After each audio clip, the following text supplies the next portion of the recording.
Let me take you to the endless savannas of Kenya, where the horizon burns gold and every blade of grass whispers an old story.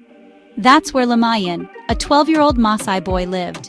He ran barefoot, curious, wrapped in his red shúkà, with the kind of dreams you can feel burning in your chest.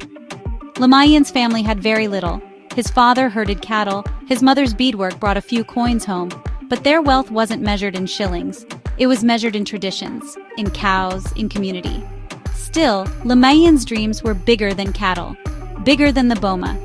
Every night under the vast African sky, he'd look up at the stars and wonder what it would be like to fly, to soar above the plains, to see the world from a place only birds belong.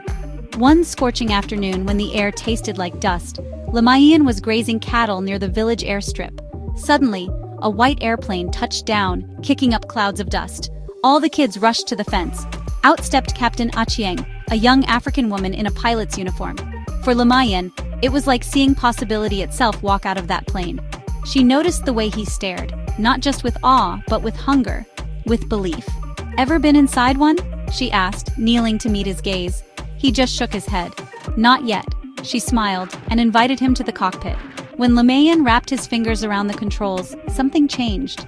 A seed of destiny was planted that day, one that drought or hardship couldn't kill. Back home, he doubled down. He'd herd cattle by day, then study by moonlight. Stomach rumbling, feet sore from walking miles to school. But his hope never faded. The elders called him the dreaming boy. Lemayian took it as a badge of honor. Years rolled by. A new school was built by a visiting NGO. Lemayian's hard work caught the eye of a kind teacher. With help from his village and blessings from his proud parents, he won a scholarship. Flight school in Nairobi, a world away from counting goats and solving math with stones. He was the only student who'd learned to count using livestock, the only one who'd ever walked barefoot across the savannah to study. But what he lacked in privilege, he made up for with heart. He passed every test, survived every challenge. The first time he took off alone, high above the clouds, he cried. Not out of fear, but because the sky had finally opened for him.